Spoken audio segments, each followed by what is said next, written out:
Olá, sejam muito bem-vindos a mais um episódio do PetCast Saúde e Equidade. E hoje, para falarmos sobre um tema muito importante e necessário, bem no mês da consciência negra, para falarmos sobre o racismo estrutural e também sobre a promoção de saúde para a população negra. Isso mesmo. E nosso objetivo aqui é refletir sobre o racismo e como o racismo, ele muitas vezes de forma silenciosa, se manifesta nas instituições, inclusive na saúde, e afeta diretamente o acesso, a qualidade e o resultado dos cuidados para essa população. E claro, a gente também quer pensar juntos caminhos para mudar essa realidade. E é isso aí. Então, para começar, a gente precisa primeiro entender o que significa esse termo, não é? O racismo estrutural. Então, o jurista Silvio Almeida, ele explica que o racismo ele é sempre estrutural. Então, não é apenas um preconceito individual, e sim, não uma atitude isolada, e sim um sistema que vai organizar todo esse processo da nossa economia e da nossa sociedade, também da política, até o modo como as pessoas são tratadas no nosso cotidiano. E quando a gente olha para o Brasil, Leonardo, a gente percebe que o racismo estrutural é uma realidade muito concreta. Então, mais da metade da população brasileira, cerca de 56%, se autodeclara negra ou parda, de acordo com o IBGE. E mesmo assim, essa é a parcela da população que mais enfrenta iniquidades, como as piores condições de vida, de trabalho e de acesso a direitos básicos. E aí, chegando justamente nesse ponto, que o racismo ele também se torna institucional, né?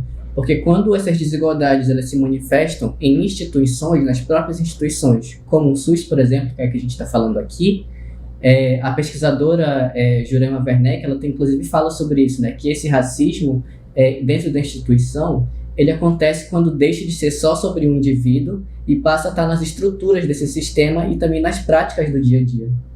E essas desigualdades, elas aparecem de várias formas, né? A população negra tem a maior incidência de doenças como hipertensão, diabetes e anemia falciforme, e enfrenta mais dificuldade para acessar diagnóstico e tratamento.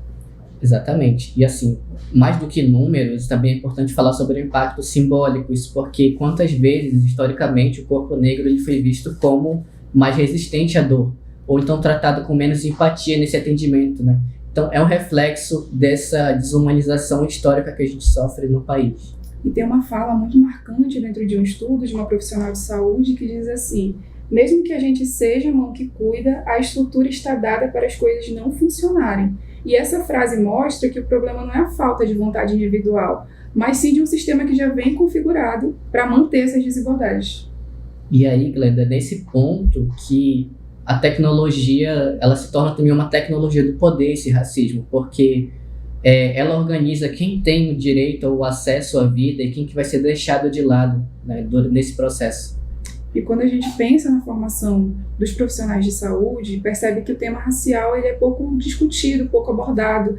E aí a gente tem um estudo que mostrou que mesmo depois da criação da Política Nacional de Saúde Integral da População Negra, lá em 2009, o tema ainda aparece de forma superficial nos cursos de graduação.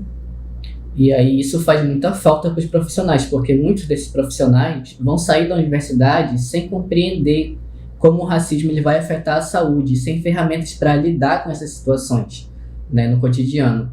E a gente também vê quando alguém diz assim, eu trato todo mundo igual. Só que sem entender que num país desigual, tratar todo mundo igual é perpetuar a desigualdade, porque a gente tem que falar em equidade no lugar disso.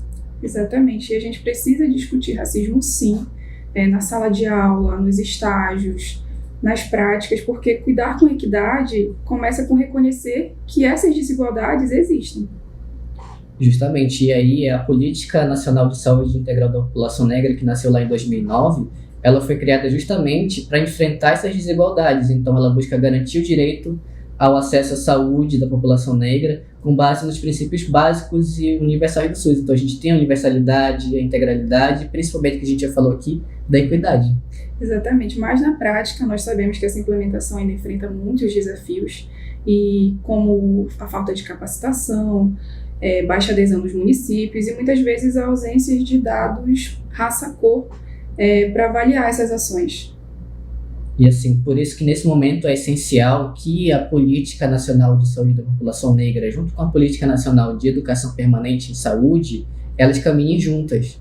Porque a formação ela precisa ser assim, crítica, reflexiva, ela tem que apontar para a mudança e para a prática que pode fazer com que isso avance para uma melhor escuta e também tomada de decisão quanto a esse tema. Exatamente. Aí pensar práticas antirracistas na saúde é entender que a mudança não vem só de cima para baixo. Ela precisa começar também nas nossas atitudes diárias, nas salas de aula, nos atendimentos, nas pesquisas e na gestão. Então, assim, no sentido do racismo estrutural, ser antirracista é a gente revisar protocolos, acolher de forma empática, reconhecer a importância de se ter representatividade e o poder dessa população, é ouvir as pessoas negras, sejam eles usuários, profissionais, gestores em saúde. Então é sobre as vivências e as necessidades dessas pessoas. Porque promover saúde é promover vida, dignidade e pertencimento. E para nós que atuamos ou estudamos nas áreas de enfermagem, medicina, odontologia, psicologia, educação física, dança, entre tantas outras, existe uma responsabilidade compartilhada, que é atuar com consciência, respeito e compromisso com a equidade racial. Justamente, porque esse racismo ele não é um problema individual, como já foi falado. Ele é estrutural, então por isso que vai exigir consciência política e ação coletiva. Então reconhecer isso é o primeiro passo para que a gente possa construir um SUS que seja verdadeiramente justo e também com equidade. E a gente espera que esse episódio tenha provocado reflexões e despertado o desejo de fazer parte dessa transformação, porque falar de racismo e saúde é também falar de direito à vida, à escuta e ao cuidado com dignidade.